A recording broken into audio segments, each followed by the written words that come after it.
Okay, so friends,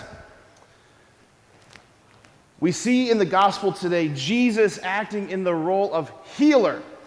All throughout the Gospels, we see Jesus healing all sorts of people of all sorts of things. What are some examples of things or situations that Jesus healed people of? What do we know? Give me one. What do you know? Do you want to ask someone else? Do we want to phone a friend? Yeah, okay. Right back here, go ahead.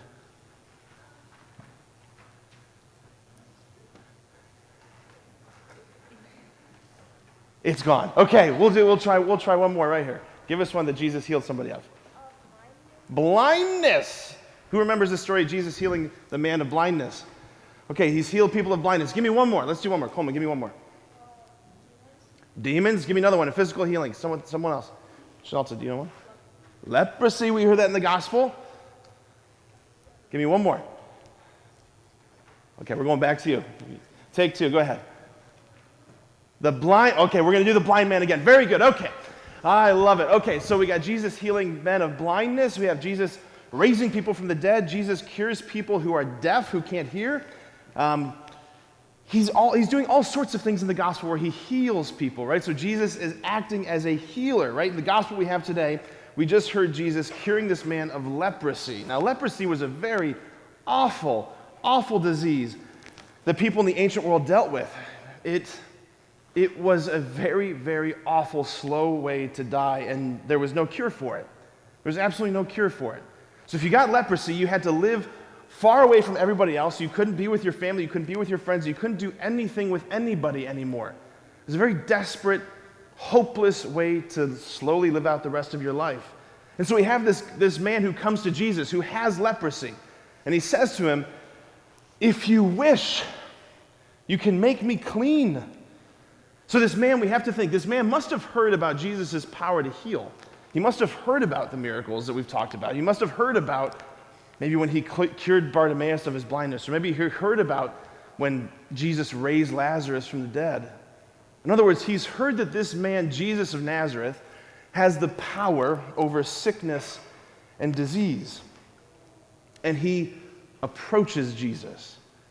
Now, lepers in the ancient world, you weren't supposed to approach anybody. If you had leprosy, you had to stay far away. And if anyone got near you, you had to shout, "Unclean, unclean," to tell people, stay away from you. This man approaches Jesus. "If you wish, you can make me clean." And what does Jesus say? "I do will it." In other words, I want to do this for you. He says, "Be made clean." And then it says he stretches out his hand and touches the man with leprosy. He stretches out his hand and touches him. Now, if you're a leper in the ancient world, nobody touched you. For this man, it probably had been years since anybody had touched him, since anybody had hugged him, since anybody got even anywhere close to him. And Jesus reaches out, touches him, heals him. Amazing, amazing, amazing, amazing. You know, it's one of the things that's undeniable about Jesus is that he was a healer. Like, all throughout the Gospels, he is healing people of all sorts of things. Why? Because it was an amazing sign to the people that this man had power that came from only God. In order for him to convince people that he had power over things like sin, like I have the power to forgive sins, I'm going to show you that I have the power over sickness and disease. So he used his healings of sickness and disease to be a sign that pointed to his even greater divine power. A sign of his even greater divine power. This is Jesus, the healer. Like, Jesus still heals people. Like, through the church, Jesus continues to heal people. I've seen it. Some of you, you've heard me share the stories about it. I've literally seen Jesus, through praying over people, I've seen him heal broken bones that were broke. And then you pray over them, and the bones aren't broken anymore. I've seen Jesus heal people of like knees that they have to have knee replacement surgery, and the knee, it's totally healed. I know people who had cancer, and the tumors were gone. I'm not making that up. I've seen amazing things. I have a friend whose 19-month-old daughter, this was a few years ago, his 19-month-old daughter drowned in a pool. She didn't have a heartbeat for like 42 minutes. Her dad prayed over her. And not only was she healed, brought back to life, like when she finally came out of the coma that she was in, and when she was finally like out of the hospital and home, like it's like as if she was smarter than she was when she went into the water. Like she knew more words than she did before she drowned. Like Jesus not only healed her, but he like made her even more incredible. Jesus still heals. But this is the thing that I want to talk about today. This is what we have to look at. Sometimes, oftentimes, you pray for somebody, or maybe you're praying for yourself, asking for healing, for, like, Jesus, I really don't want to be sick right now. It's winter break. Please don't let me be sick. Or maybe someone you know, someone you love is very sick with some disease or something's going on, and you're just praying that they get better, and they don't get better. Look, we don't need to raise our hands. I think we've all been in this place where we've asked for Jesus to do something, to heal somebody of something, and it doesn't happen. It doesn't happen. That's what I want to talk about. Because all of that right there, all of this is really hitting home for me personally right now. Monday of this week, earlier this week, I went back to my eye doctor for a checkup. And I found out that I have to have another eye surgery pretty soon, in probably about a month and a half. This will be my 31st eye surgery. It's a lot of eye surgeries. And I was pretty bummed to find out that I have to have another eye surgery. Like, I don't like having to have that happen. I don't like having to go through all the medicine. I don't like having to go to doctor's appointments. I don't like having to deal with this all the time. I don't like the recovery. I don't like how it makes me feel. I don't like how long it takes for my vision to come back. I don't like that I have to be away from the parish for several days. I don't like it. I don't like it at all. I was diagnosed with this disease when I was in 7th grade. 7th graders, raise your hand. I was diagnosed with this disease when I was in 7th grade. It's a disease called uveitis. It's a chronic, meaning I'll have it for the rest of my life. It's a chronic autoimmune disease.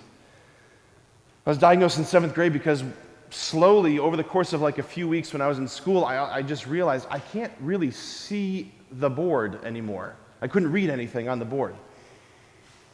I went to the eye doctor. My mom took me to the eye doctor, and we found out that I was legally blind. My vision had decreased so much within about a month and a half. I was legally blind. Perfect vision is what? Anybody know? 20 what? 20/20. My vision was 2500. Not good. After that appointment, we went to another doctor, and that other doctor got me, about a week after that, I had my first surgery. They put some medicine directly into my eye. I've had shots in my eyes. I've had all sorts of surgeries. I've never had a laser surgery. And all throughout this time, from 7th grade till now, there's been a lot of times that have been really, really, really hard. Like seasons where there was periods of time where I couldn't see at all. There were periods of time in high school and middle school where I had to have a teacher with me at all times to read to me what was on the board. I didn't have normal textbooks in high school because I couldn't read the size font. I had these gigantic textbooks. You probably don't know what this is, but like an atlas at the library, like a huge book. Imagine walking through the school with a book that's like half your size. It was pretty hard. I would get headaches all the time because I was always trying to read, but I couldn't read. There was periods of time where I didn't even have any vision in one of my eyes. I went completely blind for about 2 months. And you have to know this, that during this time, throughout this whole journey, there were many moments, many times, with many tears, where I was crying out to God, saying, please take this away. Please heal this. I don't want to deal with this. I don't want to have to go to the eye doctor every week. I don't want to have to get this injection. I don't want to have to do this medicine. I don't want to have another surgery. God, please take this away. Did he take it away? No. I still have the eye disease. I'm going to be scheduled for another eye surgery in about a month and a half. So why? We heard in the gospel, the guy says to Jesus, if you wish, you can make me clean. I would say to Jesus, if you wish, you could take away this disease. Jesus in the gospel says to the man, I do will it. I want this. I want to do this. Then he says, be made clean. Why, oh God, do you not want this for me? And for your situations, why, oh God, did you not cure my grandpa, my grandma? Why, oh God, do I still have this sickness? Why, oh God, do I still have to deal with this? Why, oh God, haven't you just made this thing better? It's not because God doesn't love me as much. It's not because God doesn't love you as much. It's not because he's punishing me or he's punishing you. It's not because he doesn't care or he's working on other things. I don't have a full answer to the question of why God hasn't cured me of this disease. I'll only know that answer in heaven. But this is what I can tell you. I'm 34 years old. I've been dealing with this almost my whole life. This is what I know. That because I've had to deal with this, because I've had this reality in my life that God has kept there, it has shaped me. It has changed me. It has made me into the kind of person that I am. I wouldn't be who I am if I hadn't gone through everything that I went through. Like, the person that I am now is in many ways a direct result of having to deal with this disease over and over and over again. Like, it's part of my story of becoming a saint, in other words. It's shaped me, it's changed me, it's made me so much more patient and understanding and empathetic. I've also had experiences, like, if it wasn't for this disease, there are so many people I would never have met in my life. I'm thinking about all these moments of encountering and talking with doctors and nurses and other patients at the Cleveland Clinic. Like, when people found out that I was studying to be a priest, you wouldn't believe how many times other doctors or nurses would, be really intrigued by that. Or they'd be bringing me into the exam room. All right, Father, here's your room. Grab a seat. Doctor will be with you right now. And then they go, hey, by the way, my mom's not doing too well. Could you pray for my mom? I get to pray for this person's mom. Like, there's so many moments that I would never have had, so many people I would never have met, so many paths I would have never crossed if I did not have this. Here's the last thing I'm going to share about this.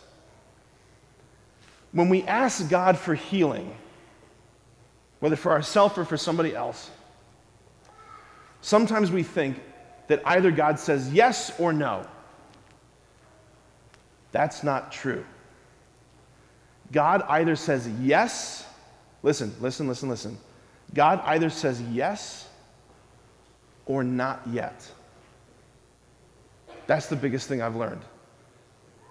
Because here's the truth.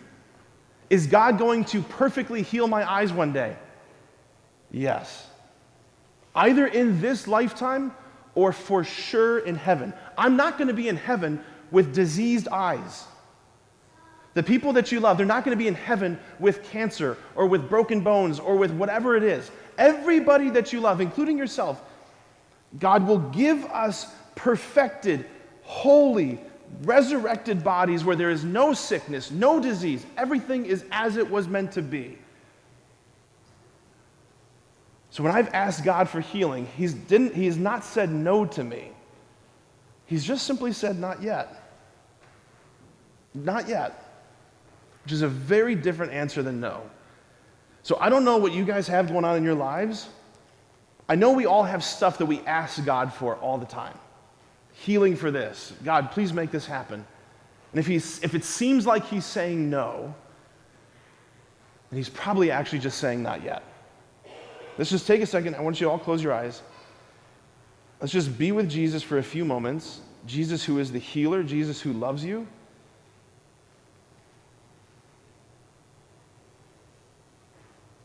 Jesus, we trust you right now.